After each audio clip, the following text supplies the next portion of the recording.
Well, hello once again, folks. How's all doing?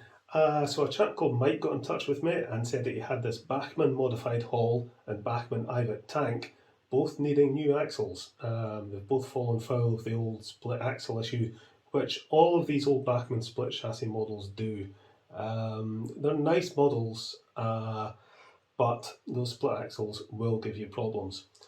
Fortunately, you can get replacements from eBay and Peter Spares, etc. They're about a tenner a go, and Mike sent a couple of sets to be fitted. Sometimes if the axles are just a bit cracked, a bit of super glue will fix it and they'll be fine. My G39 still got the original axles super glued to cracks, and it's absolutely fine.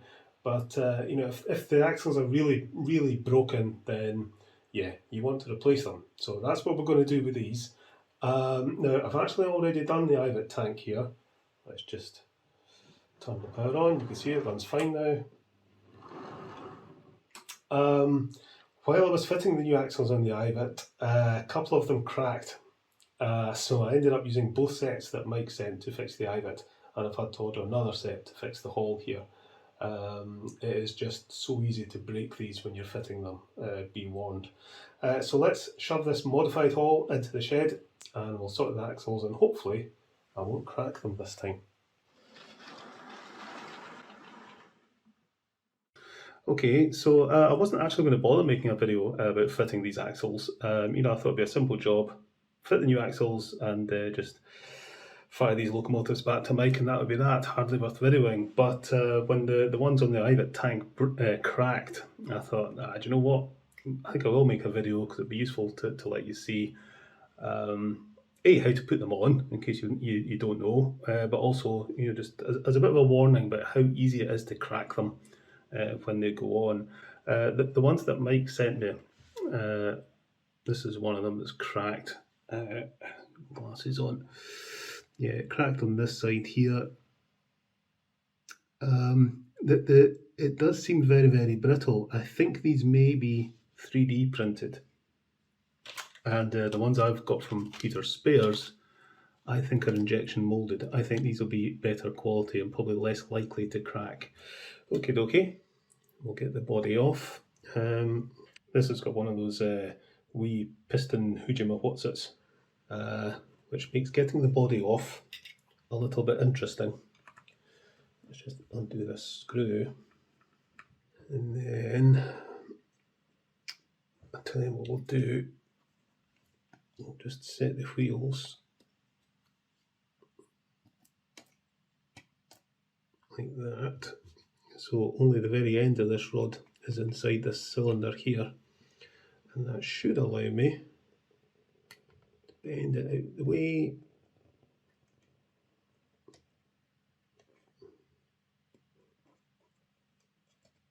And lift it out.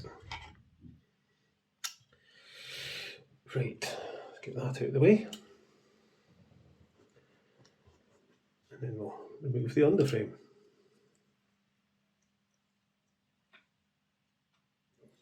This should just lift off that, exposing the axles. And what sort of state are they in? Yeah, that one's very badly broken. So is that one, yep. So yeah, they're all cracked. So we'll sort them out. Let's get the sponge out of the way. At least these Bachmann ones, the crank pins do unscrew, not like the mainline ones that just pull out. Alright, so that's one out. This tool's far too small. It's, really, if it's about that long, it would be fine, but it's too short. You can't really get a proper hold of it. But it does the job. Right, okay. That's those two crank pins out. So we can take this wheel out. I don't want it to come off. Come on, you come. There you go. Right, okay. Need to take a note of the quartering. So if I set this wheel to 12 o'clock, that is that way. So as I look at that, that's like 9 o'clock. It's dropped off, so you can see how badly broken those axles were. Alright, so that wheel at 12 and that wheel at 9 as I look at it like that. Have a look at this axle, see if there's any flash on it. Seems okay. So these have square holes and the inner part of the axle there is square, so effectively they self-quarter. So it makes it relatively easy to do. So just get one on, but don't push it all the way in yet, and then set this one at the right angle, which is going to be at 9 o'clock, so it's going to go in there like that. And then push them together slowly.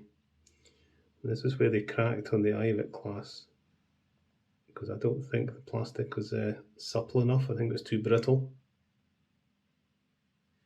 Now back to back.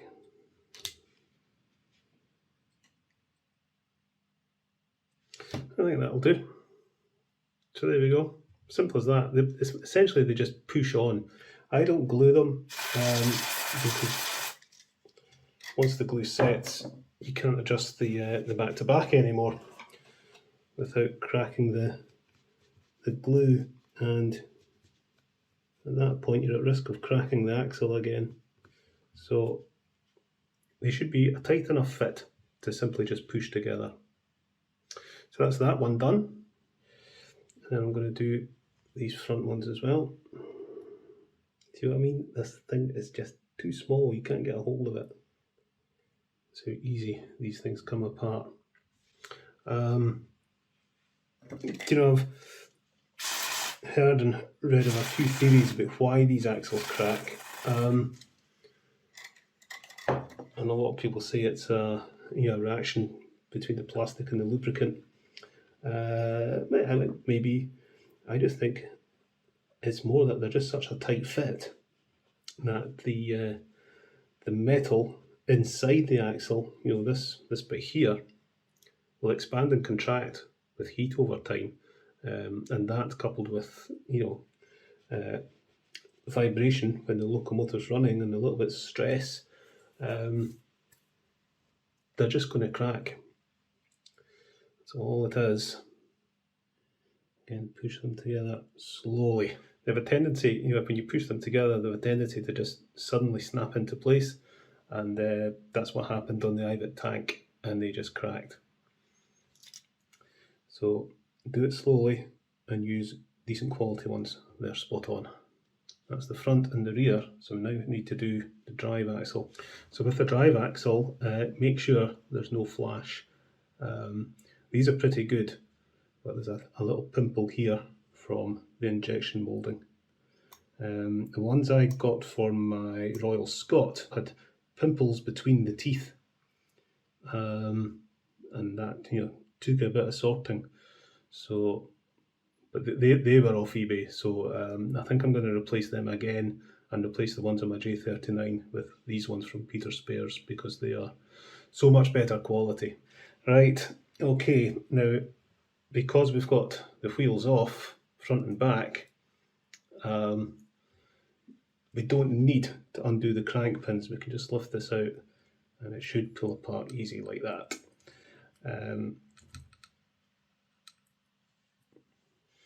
Right, clean these up. Okay, again, set that to 12 o'clock. To push that one on.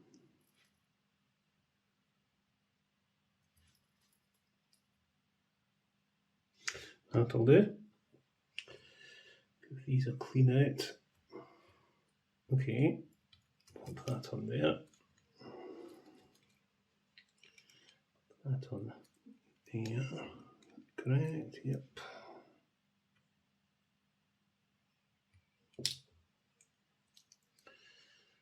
And then that's going there. I have a tiny little spot of black tack on the inside of this spanner, just to hold the pin in place until you get it going. There we go. Okay, a wee touch of oil. Put that back on. There we are. Just test this with the battery.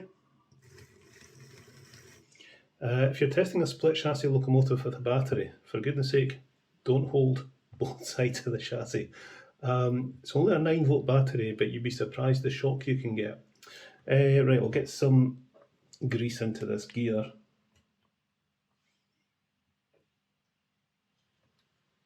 Fit this back into the body. Again, this little rod here, you need to be very careful with it. So again, I'm going to set the wheels so I don't have to bend it too much. Slide it in place and then carefully bend the valve gear in.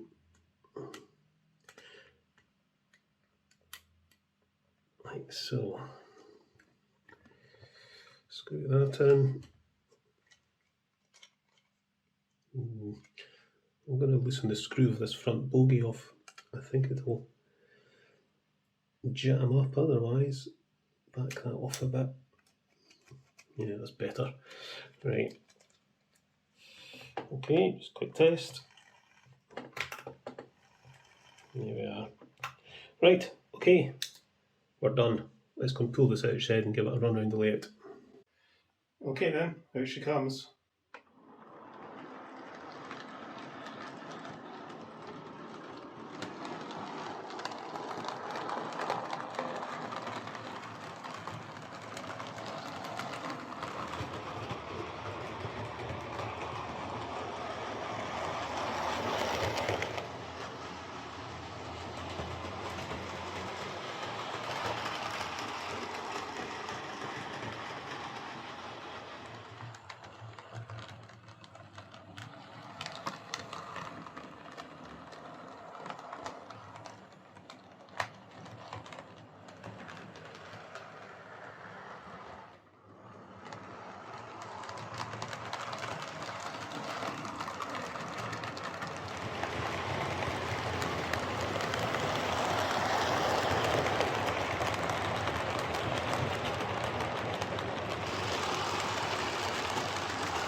So that's these two old Bachmanns fitted with new axles.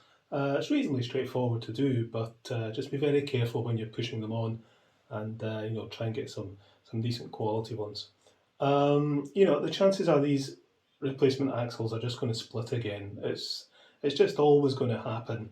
I really wish there was a more robust way to resolve this issue, because apart from the axles, these old Bachmanns are pretty good runners. Really, they're not perfect, but they can be a wee bit stumbly at times and a bit hesitant now and again. But for what they are and what you pay for them, they're pretty good. Apart from those axles. And there's also the additional problem with the chassis wearing, where the axles rub against them, so you'll get a bit of wobble and stuff. But yeah, it might be possible to bush them. I haven't actually tried that yet with a split axle chassis. I need to experiment with that sometime. You also need to watch the wheel spacing when doing this, because they can get a bit stumbly over points and grindy around curves. But also look at the front bogies. On both of these, I adjusted the front bogies a bit. On the Hall, the front bogie was sticking, and the one in the Ivatt was actually lifting the front wheels off the track. So if you have an old Bachmann like these with a front bogie, and you're having issues with the logo jumping or making weird noises, check the front bogie out. If that Ivatt tank was mine, I think I would do a bit of a butchery to the underside of the chassis just above the front bogie, and there's not enough clearance, and it does start to hit going round a second radius curve. There's no way it will go round a first radius. It's absolutely fine on a third, but on the second it just does it and no more. So it really needs a wee bit of remodelling there. But okay, we'll get these packed up and sent back to Mike. Catch us later, folks.